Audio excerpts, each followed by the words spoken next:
Voi număra de la 1 la 3 și la 3 găsești în spațiu hipnotic o persoană care are hibridare și faptul ăsta îl conștientizează. De asemenea, are nevoie de ajutorul nostru. 1, 2, 3.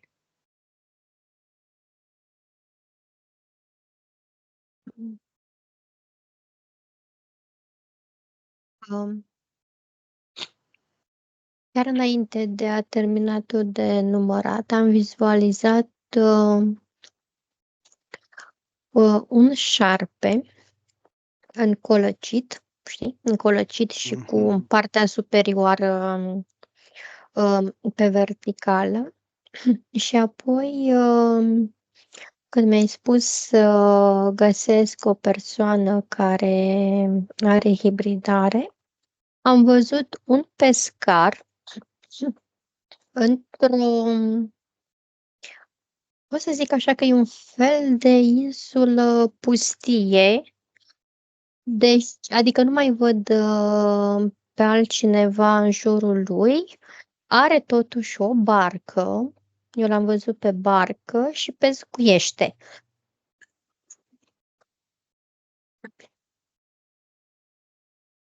Așa. Mai poți spune ceva de el?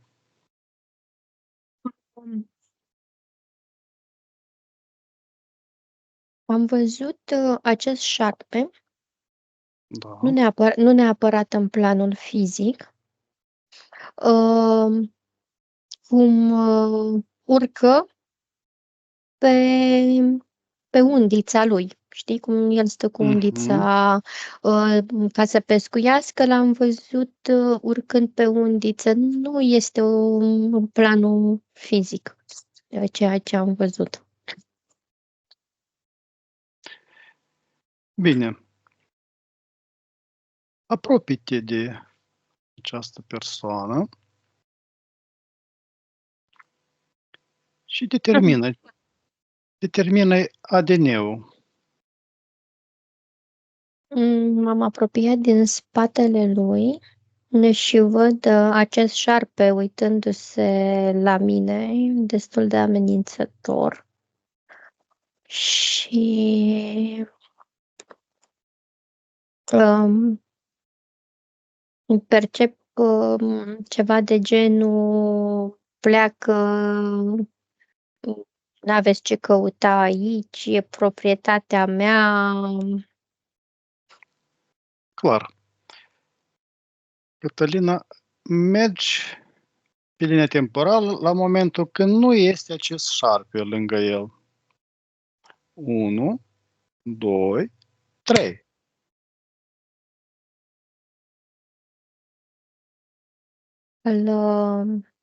Văd această persoană Da. pe aceeași insulă, dar înconjurat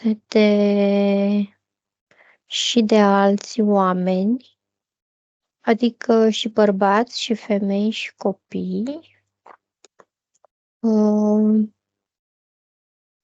E ca o comunitate, deci nu era o insulă pustie, dar văd în o imagine cu erupția unui vulcan, o erupție care a fost însoțită și de cutremur. Parte din această insulă a fost distrusă, a fost cufundată în ape și au rămas foarte puține persoane. Văd că au rămas numai bărbați, ca și cum femeile și copiii au dispărut. Bine. Văd, parcă simt așa că este o legătură între erupția acestui vulcan și acest șarpe, ca și cum a provocat acea erupție ca un tribut, ca un sacrificiu. Cui?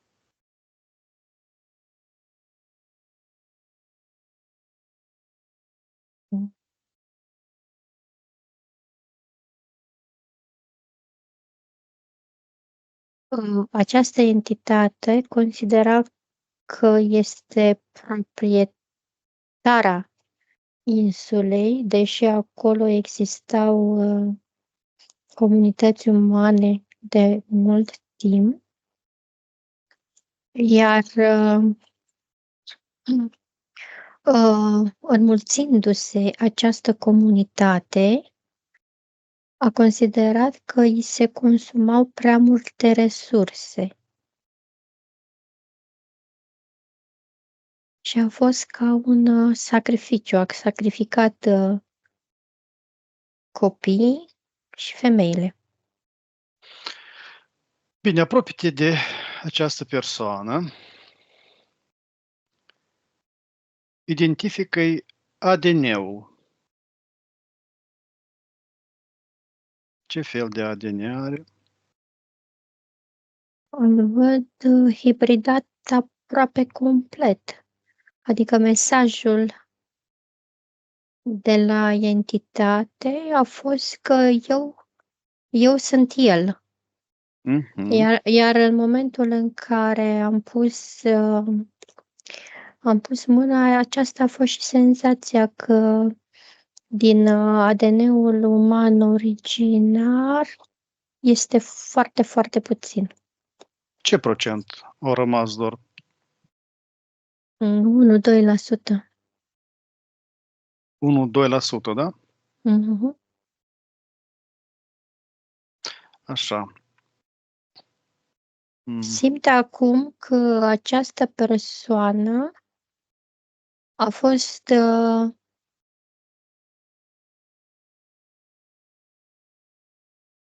fost aleasă, între ghilimele, pentru această misiune,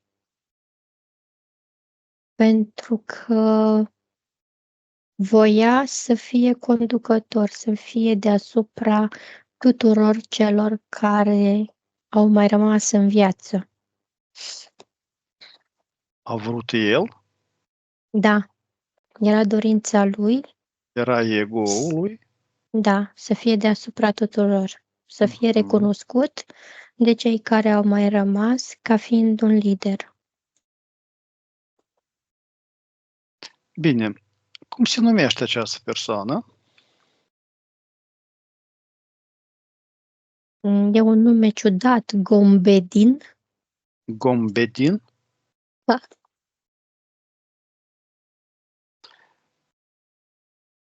Cum îi vezi partea lui subliminală? Mai are un contact cu el? Partea lui fizică? Aproape deloc. De fapt, este o marionetă. O marionetă. Da. Îmi permit să... Da. E acaparat aproape în totalitate de această entitate. Fă, te rog, o conexiune cu acea parte conștientă care a mai rămas din el.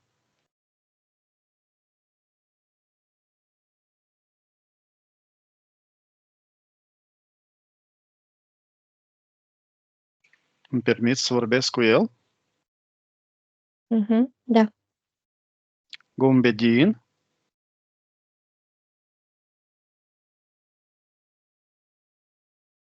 Da. Salut! Salut! Ce faci? Stau. Stai. Eu sunt Ghenadie și aceasta este colega mea, Cătălina. Suntem aici pentru că ai solicitat ajutorul nostru pentru a te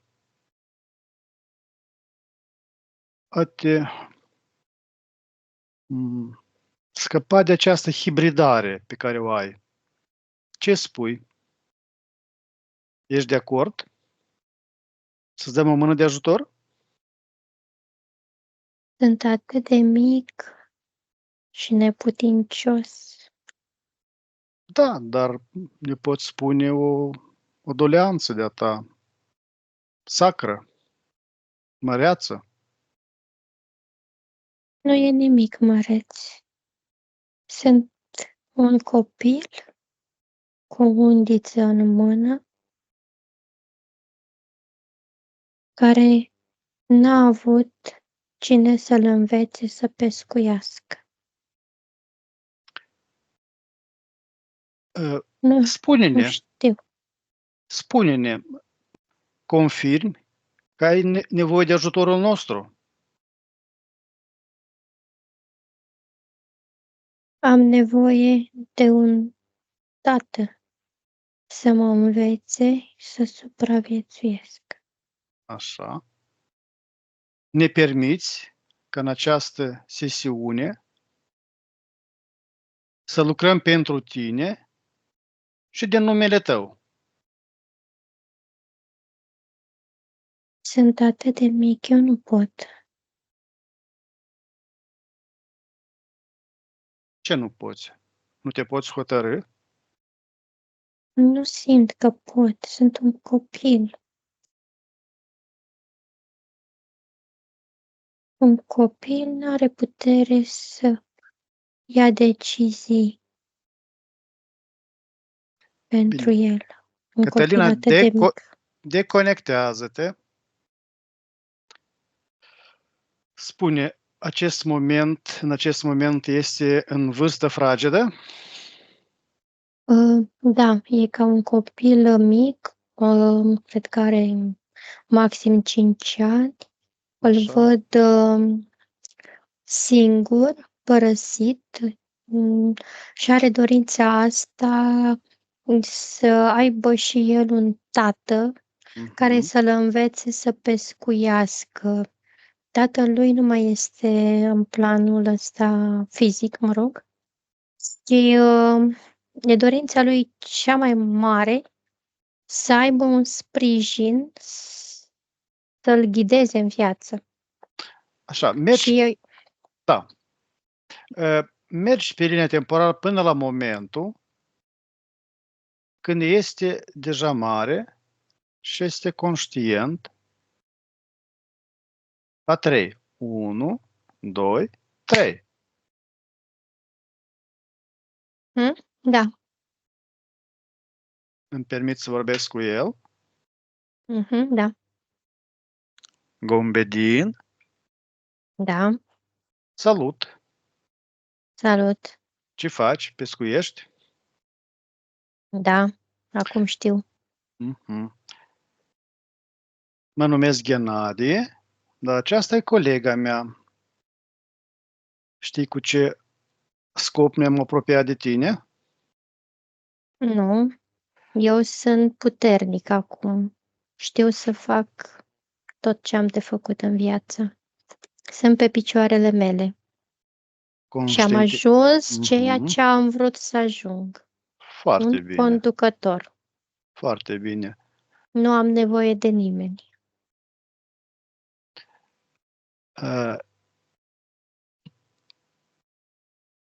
Vreau să-ți spun că venim din viitorul tău, din care ne-ai solicitat ajutorul pentru a te scăpa de o hibridare, de o interferență pe care o ai.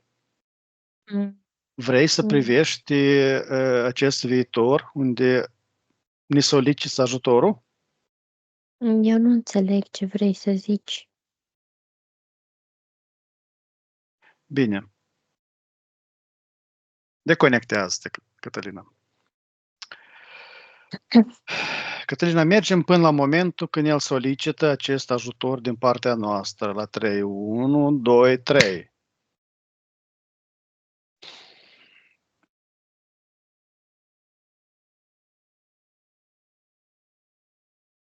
Da, Ești acolo? da, Pot vorbi cu el? da, Gombedin? da. Salut! Sunt Ghenade și asta e Cătălina, colega mea. Suntem aici fiindcă ai solicitat ajutorul nostru. Sunteți echipa de șoc? Suntem echipa de șoc, da. Ce spui? Ai nevoie de ajutorul nostru? Într-adevăr?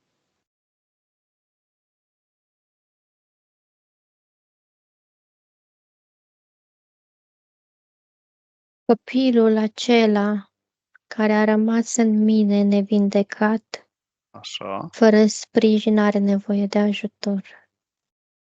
Eu sunt un adult acum. Păi oricum, Mă descurc. te descurci. Dar Dar copilul, oricum, copilul acela îl simt în străfundurile mele încă neajutorat. acel copil are nevoie de ajutorul nostru? Da, are nevoie să se elibereze. Putem lucra în această sesiune din numele tău și pentru tine? Vreau să se simtă bine. Se va Vreau să simți. nu mai sufere. Se va simți. Important e să ne dai acordul. Da, Bine. Cătălina, deconectează-te.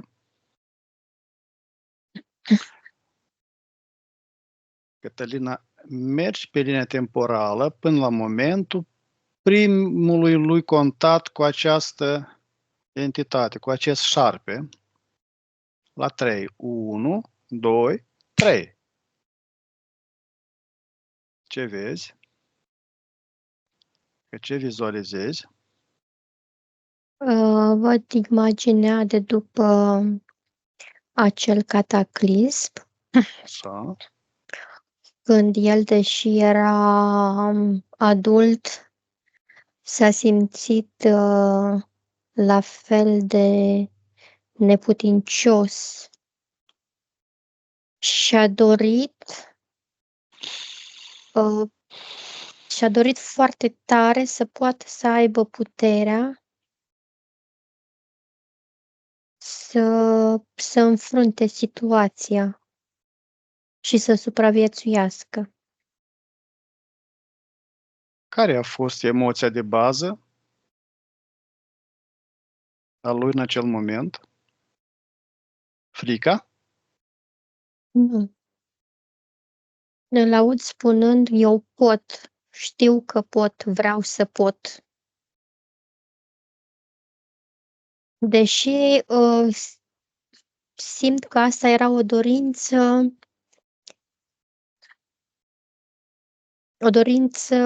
mentală, să zic așa, nu era venită dintr-o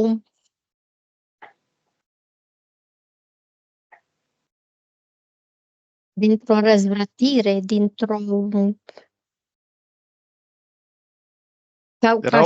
ca și cum ar vrea să-și demonstreze că chiar dacă se simte într-un fel slab și neputincios pe dinăuntru, la exterior poate să arate cât de puternic este. Cumva să-și acopere emoțiile alea de neputință.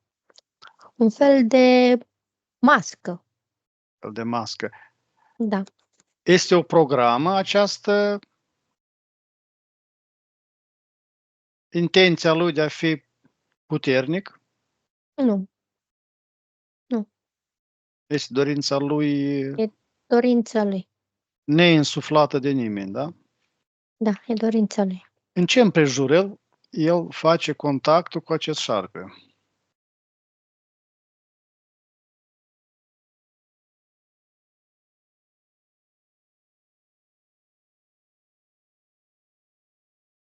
Îl văd urcând pe acel crater de vulcan după ce s-a Da. stins.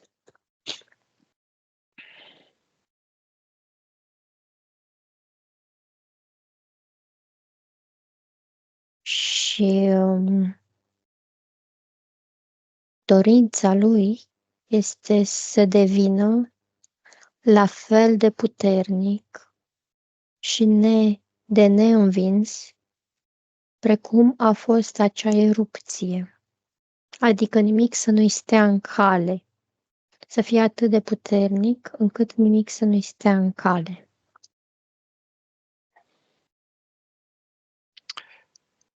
Bine. Cătălina?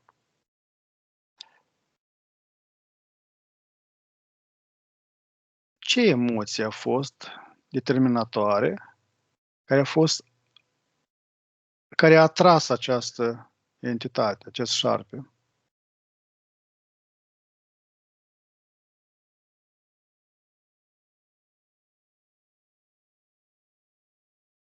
Lipsa de susținere. Lipsa de susținere din copilărie, pe care a simțit-o el ca un copil și pe care nu a avut-o din partea unui adult. Acest șarpe i-a oferit un sprijin? Da. Da. A ales momentul când a fost cel mai Vulnerabil. vulnerabil moment, da? Da. I-a propus un suport în schimbul aceea. Mi-a venit să zic a sufletului lui. A sufletului lui Da. și el Adică, efectiv, și-a donat, să zic așa, toată structura lui de om, așa, aceste entități. a făcut-o de bunăvoie sau a fost într-un fel amăgit? Nu, de bunăvoie. De bunăvoie. Să mergem pe linia temporală și să vedem niște momente cheie unde are loc hibridarea, niște etape de hibridare, tot mai mult și mai mult, cum se schimbă viața lui. Mergi la un prim moment de hibridare. Văd acolo pe marginea vulcanului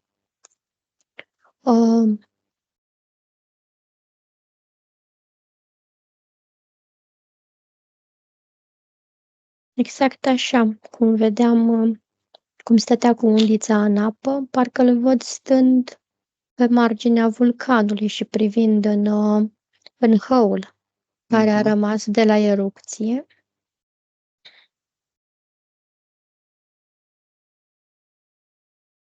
Într-un fel supărat de tot ce s-a întâmplat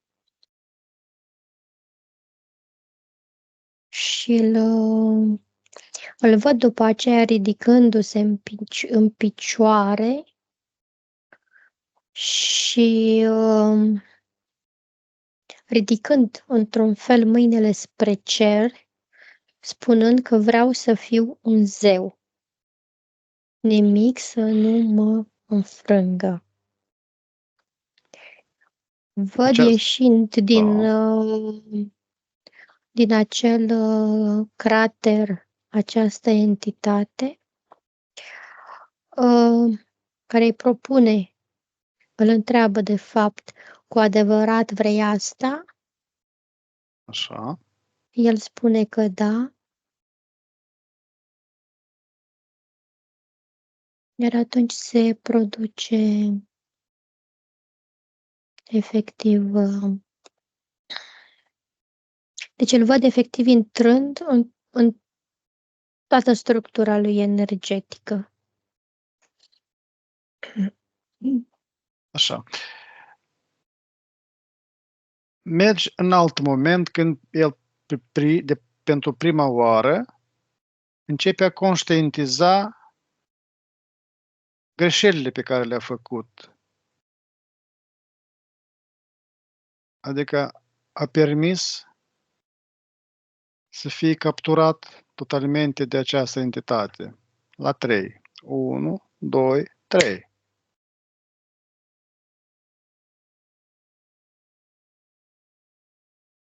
Văd un fel de adunare în jurul unui foc, Da. unde el își spune părerile despre cum să organizeze activitatea, viața celor rămași după cataclism. Este foarte plin de sine, își ia această atribuțiune de conducător aproape singur, adică se autoproclamă cumva autoconducător. Autoplasează, da? Da, Pe rolul de conducător. și simte foarte mult puterea în el, adică ceilalți îi văd că stau jos, el stă în picioare, impunător, și își spune părerile. Simte așa în sinea lui cum îi crește cumva inima de bucurie că uite cum sunt și cum mă ascultă. Simte schimbarea, dar nu-și dă seama atunci. Doar simte schimbarea. Avansează pe netemporară până la un alt moment important al lui, care își dă seama de careva greșeli pe care le-a efectuat. La 3. 1, 2, 3. Văd unul dintre bărbați că are un accident. Este într-o stare foarte proastă și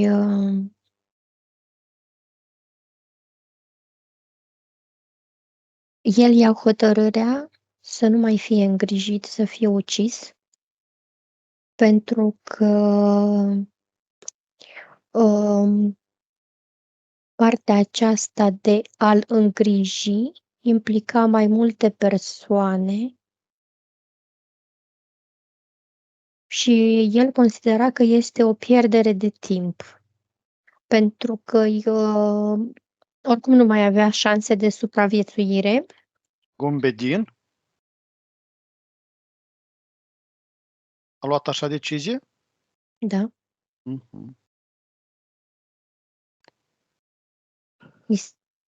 Da, i s-a părut normal. Fără nicio remușcare, da? Fără.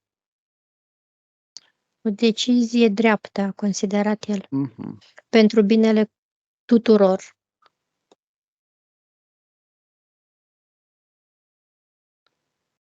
Atunci văd că se creează niște grupuri de persoane mai mici care încep să se îndoiască de decizia și de felul în care el conduce acea comunitate.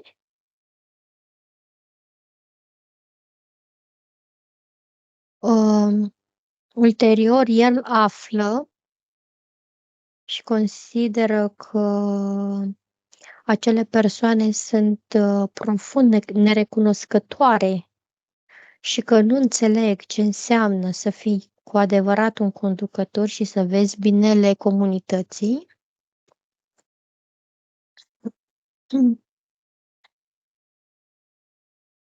Îi văd că îi pedepsește cumva adică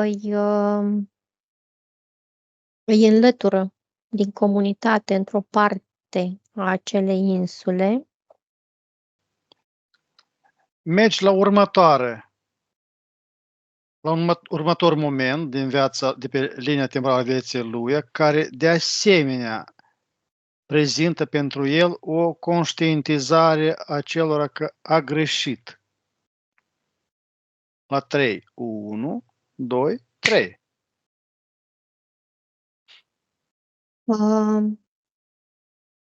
Îl văd pe el stând pe o stâncă cu un picior rănit, adică cu laba piciorului aproape sfărâmată între niște pietre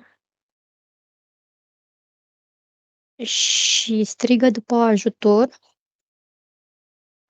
Vine o parte din acei oameni să-l ajute, îl ajută, îl scoate de acolo, dar vraciul, să zic așa, o persoană care avea mai multe cunoștințe medicale, să le zic așa, îi spune că nu are șanse de a-și reveni piciorul la forma lui funcțională, normală. Așa. Și recomandă să-i taie bucata aceea de picior. Și acum îl văd pe el rămas singur să ia o decizie.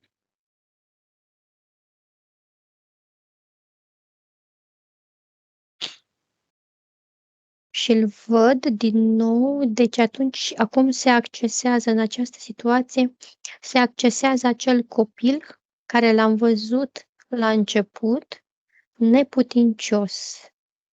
Adică toată forța lui și tot în ceea ce crezuse el că este putere și cât de invincibil era, acum are aceleași trăiri de copil neputincios. Foarte bine. Cătălina, mergi la momentul când se întâmplă moartea tatălui său. La 3. 1, 2, 3. Ce vizualizezi? Ce percepi? Văd că era pe niște stânci, parcă aplecându-se printre ele să culeagă ceva, parcă era un fel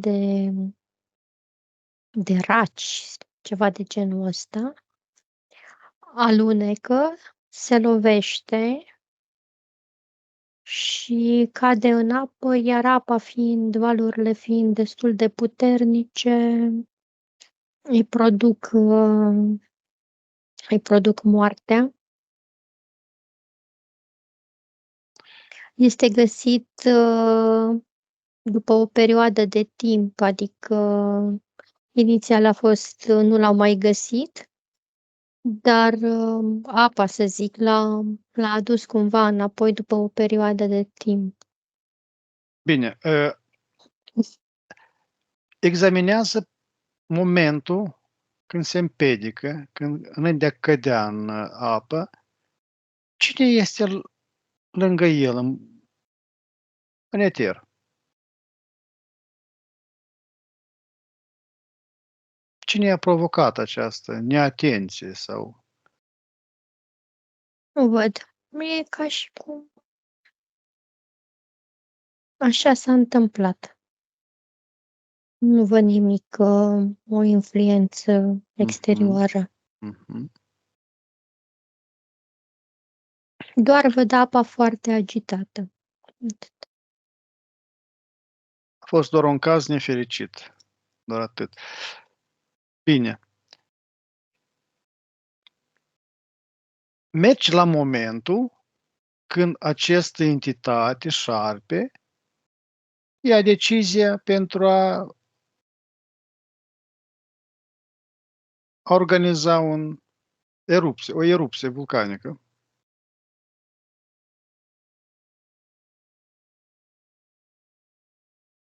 Da, Este de unul singur. da.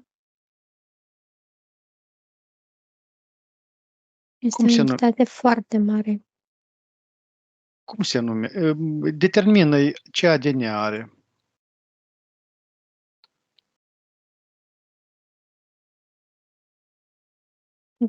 Șarpe, deci îmi vine Șarpe. șarpe. Deci tot ca șarpe îl văd. Ca un Tot ca șarpe, ca un piton. Ca un boa, da? Mhm, Mare. mhm, mhm. Cum se numește acest șarpe? Mo. Mo. Îmi permit să vorbesc cu Mo? Da, Mo, salut! ce vrei. Ce vreau? Vreau să-mi povestești ceva. Ce faci aici, pe această insulă? Nu e treaba ta, e insula mea.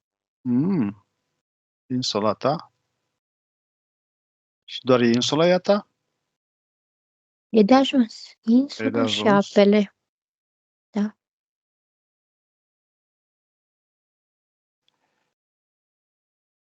De ce ai hotărât să te răzbuni pe acești oameni?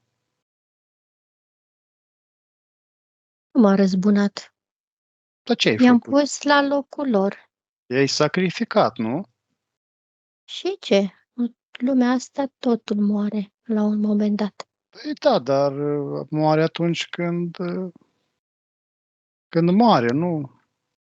Exact, au murit când au murit. Păi au murit fiindcă i-ai omorât tu, cu decizia ta, nu?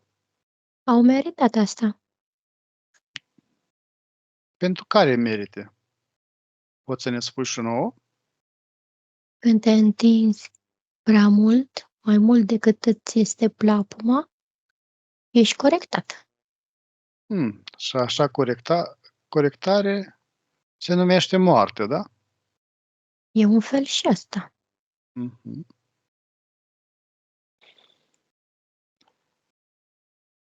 Bine, Cătălina, deconectează-te, număr până la 3 și mergi la perioada până a se încarna Combedin.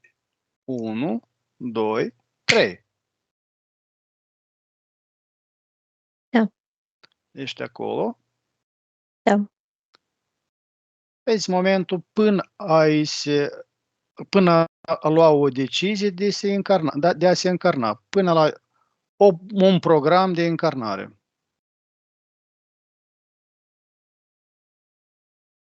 Vezi acel moment? Da.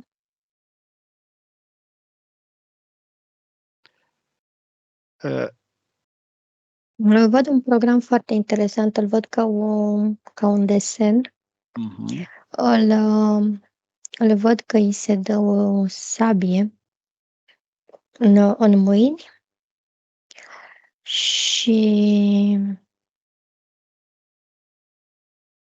și când apucă acea sabie, sub forța ei, forța, puterea ei, Influența. greutatea ei, da, îngenunchează. Mhm. Adică nu se poate susține și îngenunchează. Este un moment decisiv de a lua o decizie, da? Ia o decizie de a se încarna cu acest program, da? Da, un program de a conștientiza puterea Mhm. și ce înseamnă puterea în toate formele ei. Mergi până la momentul de a avea, a lua cunoștință cu această programă, cu această putere.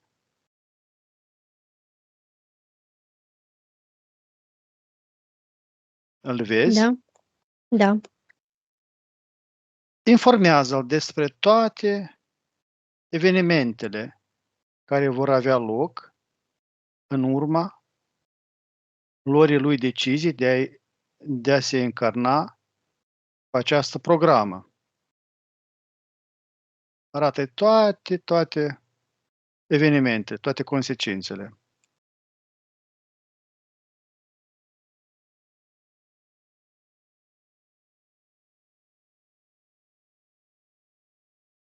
Le-a văzut. Da, Îmi permit să vorbesc cu Gombedin. da. Gombedin, salut! Ce faci? Ce fac? Uite, am venit să te informăm despre faptul care poate avea loc dacă vei lua o decizie de a te încarna cu așa programă. Dar nu e decizia mea. Păi asta-i. Am vrut să-ți spun că nu ești obligat să iei o decizie străină. Aici, pe Terra, doar tu iei decizie pentru tine. Eu vreau, Nimeni eu nu te vreau, poate impune să iei o decizie insuflată. Tu ești cel care hotărăști totul pentru tine și nimeni nu te poate impune. eu vreau să cobor ca un copil, să mă joc, să alerg și să mă joc cu baloane. Păi o să faci ceea ce vrei tu și nu ceea ce vreau alții. Tu E singur îți ca, făurești realitatea ta. Singur ți-o alegi și singur ți-o făurești. Este o eroare când cineva vrea să te impună să faci o alegere greșită pentru ei, nu pentru tine. da, Ce ca să pot să trec, să, să cobor pe pământ, trebuie să trec de un zid și zidul ăsta nu pot să-l trec decât cu sabia. Nu, e o eroare. Îl poți trece orice care zid, fără nicio sabie, doar cu intenția ta. Vezi zidul înainte? Da, e un zid gros. Păi încearcă, treci. Treci ca pentru o foaie de hârtie. Ai trecut? Nu, nu pot. Păi poți. Ia intenția de a trece. Tu poți orice. Asta doar e o ierare care ți-au insuflat-o. Să te amăgească că ești slab, neputincios. Tu ești foarte puternic. Mai încearcă o dată.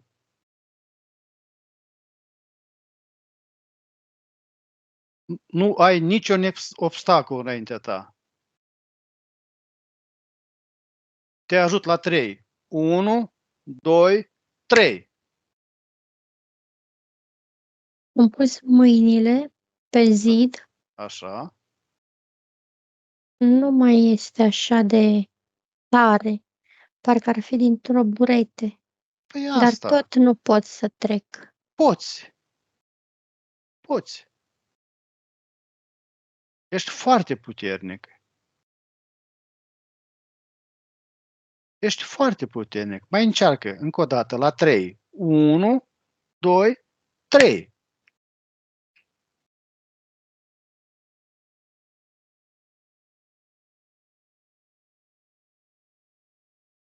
Nu pot. Ce se întâmplă? Nu pot să trec efectiv.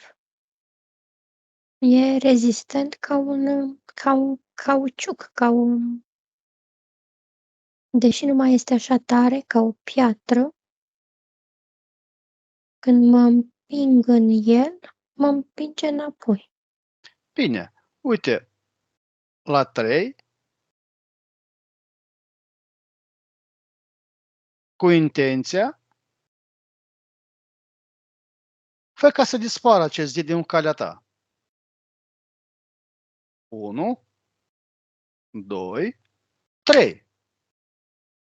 A dispărut. Mm, Da, a dispărut. Ai văzut? Nu, n-a dispărut, s-a transformat. S-a transformat, îl văd ca o sticlă. Adică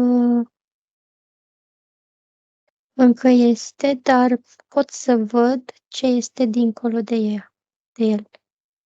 Păi fix cu așa intenție,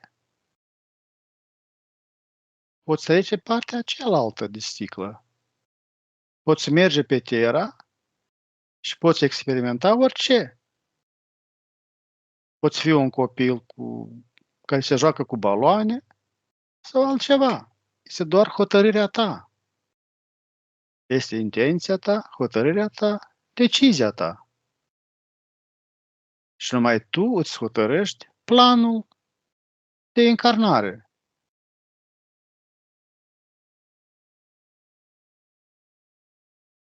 Ce zici? Ce decizie iei? Eu vreau să trec, dar mi-e frică ceva. Simt că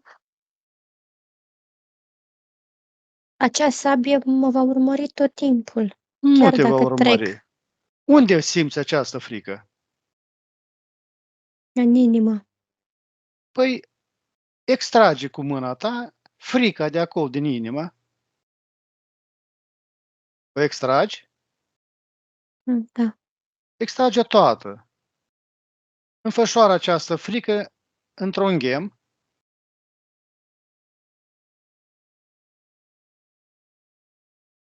Așa. A mai rămas ceva? nu, e un ghem mare. Cu intenția ta, transformă această frică, acest ghem, în încredere, în putere personală. La 3. 1, 2, 3. S-a transformat. Da, Introdu înapoi în locul de unde ai extras-o această frică, numai că este o putere, este o încredere în propria putere. Ai introdus, da, da, așa am văzut-o că a explodat ca o așa, lumină și s-a introdus înapoi, adică tot în corpul meu. foarte bine. Ce ai hotărât? Că vreau să trec prin zidul acela de sticlă. E o decizie de a te încarna cu propria ta programă, Da, neinsuflată de nimeni. voi merge ghidat numai de inima mea. Uite așa, combine, într-un ceas bun. Mm. La 3, mergi. 1, 2, 3. Mm. Cătălina, deconectează-te. Ce vezi? L-am văzut trecut prin zid, Așa. ca, ca și cum ar fi fost pe vârful unui tobogan, știi? Mhm, mhm, Ca un copil, că așa îl vedeam ca un mhm. copil și pur și simplu a coborât plin de bucurie, așa cum îl văzusem inițial, jucând cu intenția aceea de copil care vrea să se joace cu baloane. Bine. La 3 mergi la momentul când îl vezi cu taică-su. La 3, 1, 2, 3. Ce vezi? Îi văd pe plajă Așa. cumva. Și valurile sunt înspumate și sunt formate exact așa ca niște baloane mici Mhm. de aer când se izbesc de țărm. Și el le ia așa în mână spuma aceea și suflă în ea, ca și cum ar fi baloane de săpun. Mhm. Și tatălui îl suflă și el și se joacă în felul acesta împreună. Tatălui îl învață a pescui.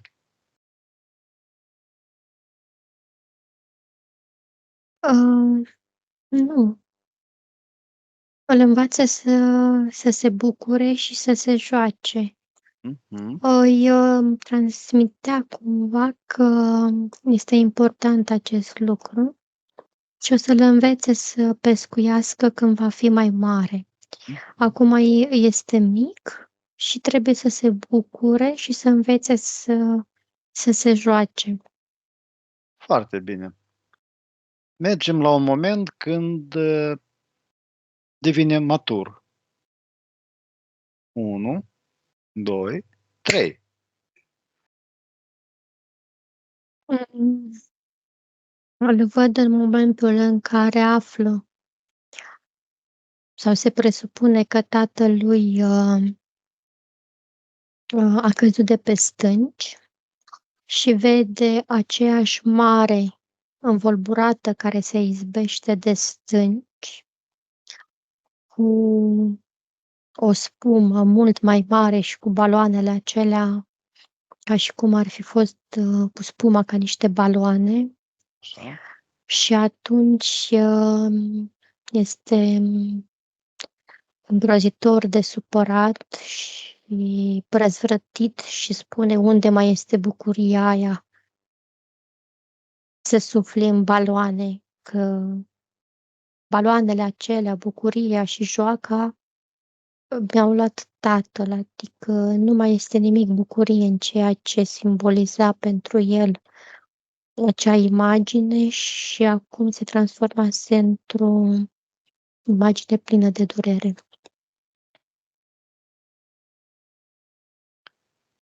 Cătălina, mergi la momentul când această entitate încearcă să facă o legătură cu el.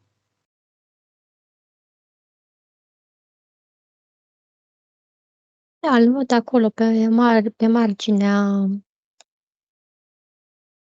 vulcanului acela stins. Și Văd exact aceeași imagine care am văzut-o și înainte. El, dorind putere, așa, entitatea apărând și acaparând tot corpul lui. are loc același eveniment. Da, A fost pentru el decisiv momentul morții tatălui său? da.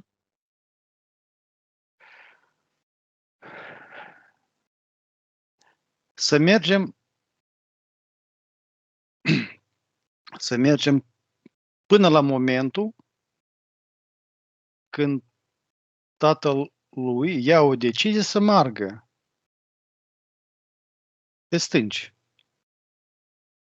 Adică la momentul mult mai înainte de a lua această decizie. La 3. 1, 2, 3. Vezi? Îl văd Vizualizezi? îl Da. văd pregătindu-se, luându-și un fel de coș, duc mai multe coșuri, pentru că spunea că când apa este așa învolburată, aduce printre stânci acei raci care apoi rămân blocați și nu se mai pot întoarce înapoi. în mare, iar apoi se pot captura și era o sursă importantă de hrană care altfel nu puteau să-și o procure în alt fel. Îl vezi pe Gombedin undeva alături de el? Da, este ca un fel de casă. Apropie-te de el și transmite toată informația care este legată de acest nefericit caz în care moare tatăl său.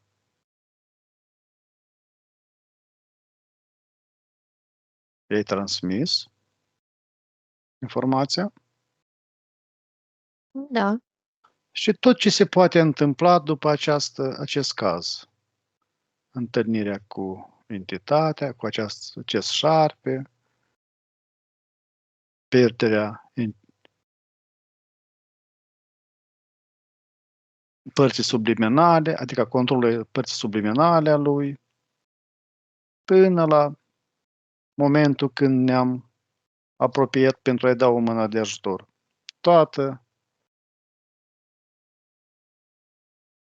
a văzut. da. Spune să vorbească cu taică său, ca să nu mai meargă astăzi între stânci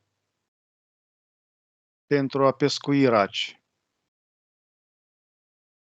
Nu e treaba, deci asta e ce-mi vine, că e treaba lui să meargă să-și hrănească familia. Așa. Atunci informează-l pe taică-l lui despre toată informația care ai transmis-o lui Gombedin. Arată-i toată situația. Ce se întâmplă, mai apoi ce se mai întâmplă, care e soarta ficiorului, a lui, a ficiorului. Simt același mesaj și de la tată, că e treaba lui să-și hrănească familia.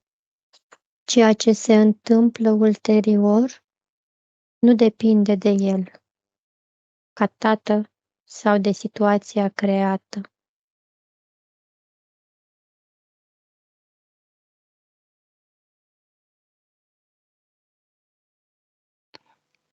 Aceasta a lui hotărâre de a merge, cine a luat-o, această decizie? El,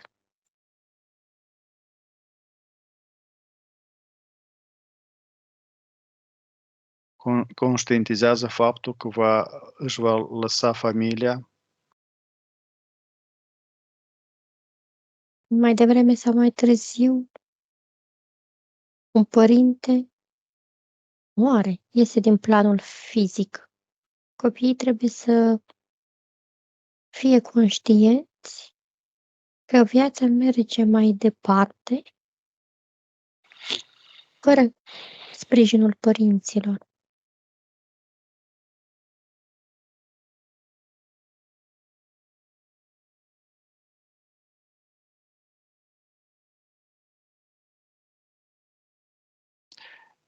bine.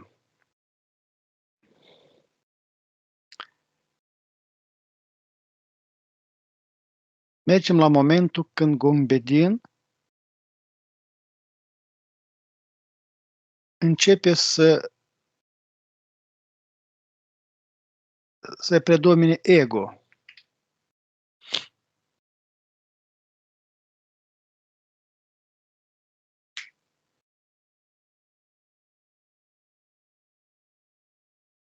E doar o mască. Doar o mască. În el este același copil care a rămas într-un fel atașat de dorința ca tatălui să-l mai susțină o perioadă de timp în creșterea lui ca om. Unde se ascunde această dorință de a fi capul comunității?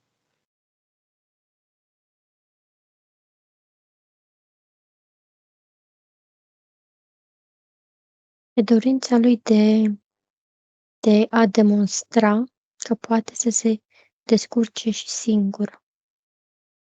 Dar e o dorință, o văd, e o dorință din minte. El în continuare este acel copil.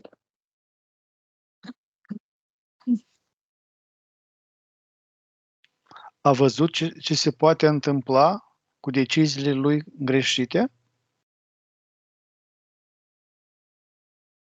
Că vor suferi multe persoane din cauza lui?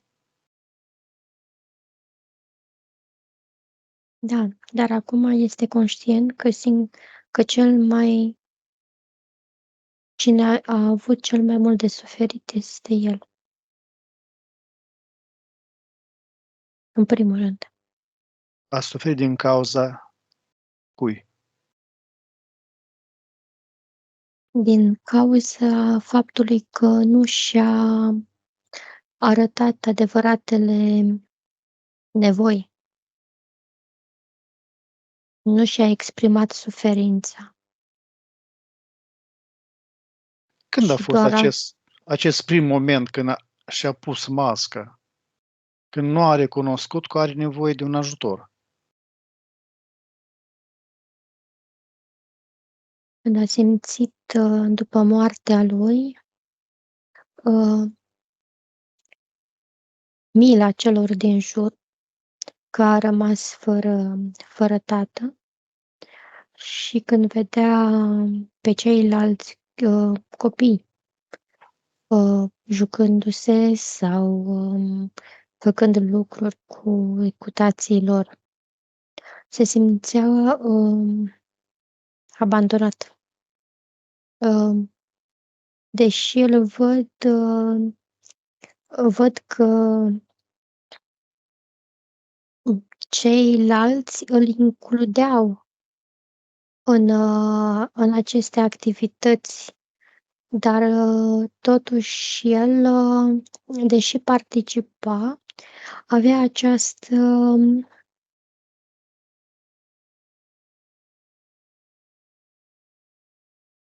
deci, nu știu, că nu e un sentiment, dar îi se rupea sufletul că tatălui nu mai este alături să poată să facă acele activități împreună.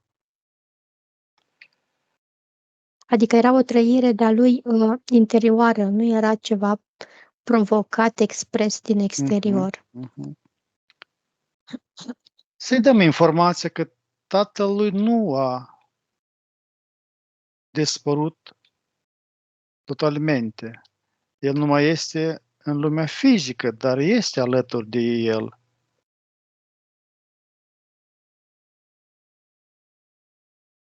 Da, el știe asta și simte asta.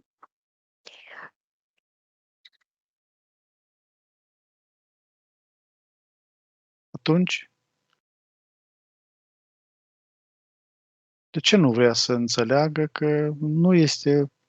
Oricum, taică lui tot timpul o să fie cu el alături. Tot timpul o să-i acorde o susținere.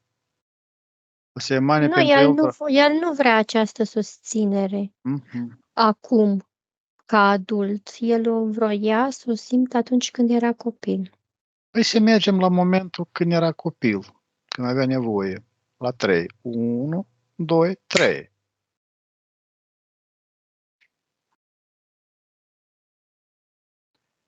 Da.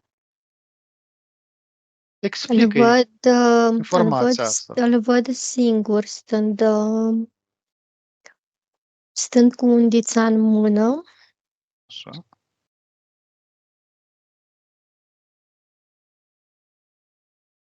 Și se uită în dreapta lui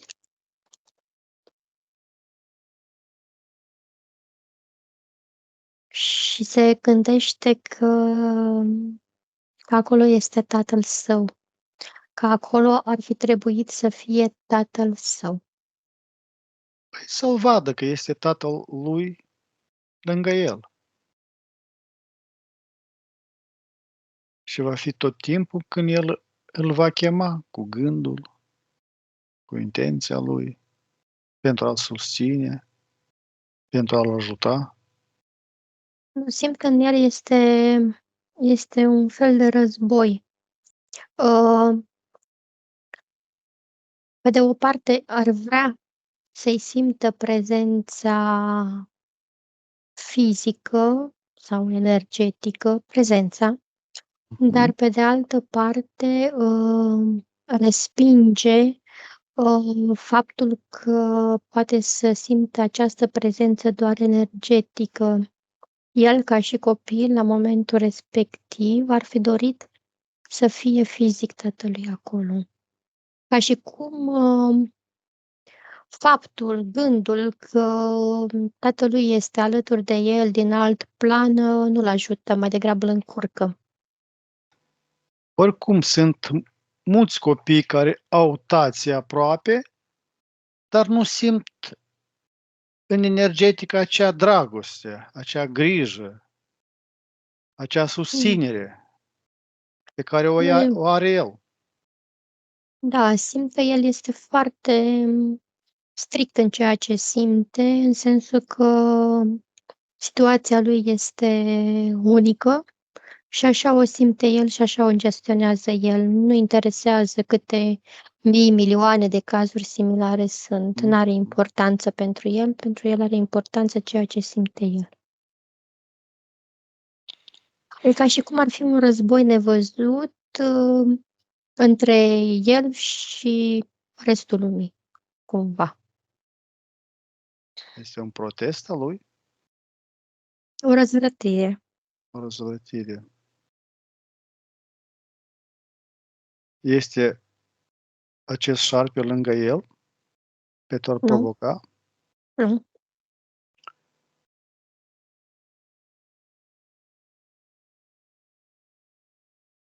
Să meargă Combidin, acel care ne-am întâlnit prima dată, pe linie temporală în momentul când el este mic, când are nevoie de susținere, să-l îmbrățișeze,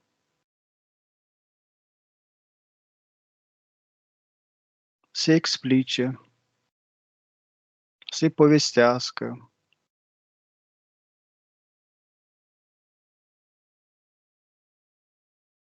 Îl Ce văd în aceeași imagine dinainte pe malul apei, jucându-se, stând pe malul apei și desenând inimi. Și desenează o inimă și vine un val și o șterge. Și el mai desenează una și vine iar un val și o șterge. Și parcă simte că, indiferent câte valuri ar veni să-i șteargă inima, adică ceea ce simte el în inimă, el tot va avea resurse să mai deseneze încă una. E ca și cum simte așa un fel de împuternicire, pentru că văd că se ridică, copil fiind, și în spatele lui este el adult, iar el adult îi întinde mâna și efectiv îl ridică la nivelul ochilor lui, îl privește în ochi și simte așa că e un fel de regăsire. Ca și cum inima acelui copil se integrează în inima acelui adult și acel copil își găsește liniștea cuibărindu-se în brațele adultului.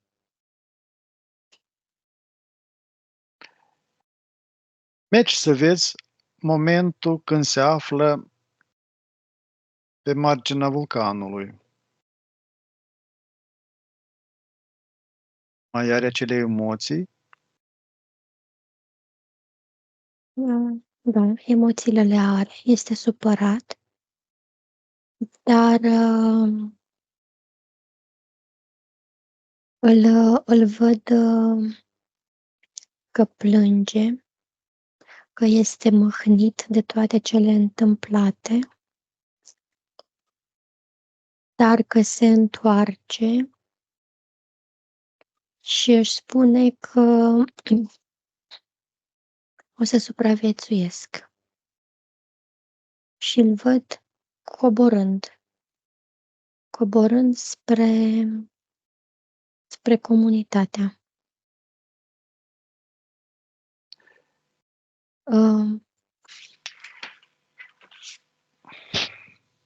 Îl văd ca un conducător, dar nu-l mai văd în picioare și impunător. Stau în jurul aceluiași foc, mă rog, ca unui foc, dar sunt toți așezați și e un fel de, să-i zic, șezătoare, adică ideile tuturor sunt împărtășite și se ia o decizie convenabilă comunității de comun acord.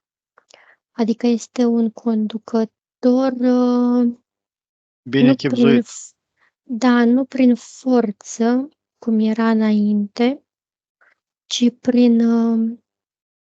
prin comunicare și prin echilibru și armonie.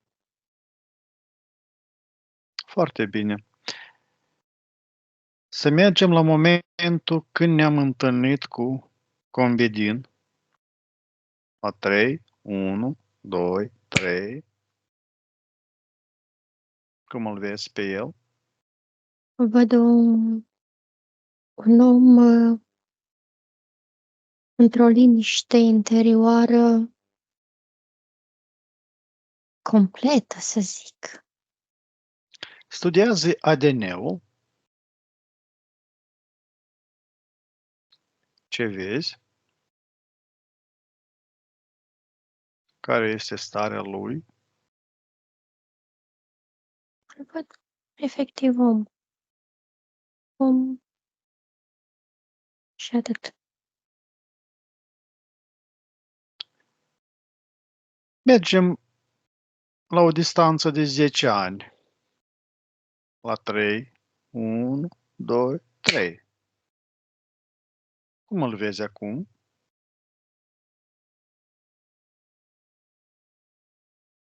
Văd pe un fel de embarcațiune, adică nu o barcă, o embarcațiune mai mare, navigând în afara acelei insule care era destul de delimitată, ca un explorator, dar în aceeași poziție de conducător. Foarte bine. Să ne întoarcem la momentul când ne-am întâlnit cu el. Îmi permiți să vorbesc cu Gombedin? Da. Gombedin? Da. Salut! Salut! Ce faci? Mă bucur. Te simți bine? Da. Ne bucurăm și noi pentru tine de deciziile pe care le-ai luat. Ai înțeles că ești doar unul singur care hotărăști soarta ta. Orice decizie pe care o iei este importantă doar pentru tine. Nu poate nimeni hotărâ pentru tine. Noi îți urăm toate cele bune. Numai bine. Salut! Mulțumesc! Cătălina, deconectează-te.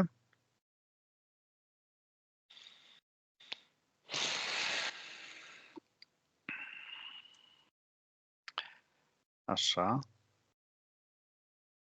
Cătălina, socot sesiunea noastră finalizată. Te deconectezi de la toți, de la toate. Eu voi număra de la 1 la 5, iar tu te vei întoarce aici, în prezentul din care îți vorbesc. 1. Simți cum corpul tău devine din ce în ce mai ușor și îți simți corpul liber și leger. Te simți bine și minunat. 2. Simți o stare benefică în tot corpul tău. 3. Ridică-ți frecvențe la valoarea ideală pentru tine și simți cum corpul tău recuperează forța și energia până la maxima posibilă. 4. Te simți bine și legeră, liberă, puternică, energetică. Ai stare de dragoste și fericire. 5. Ești aici și acum. Cum te simți? Bine! Bine.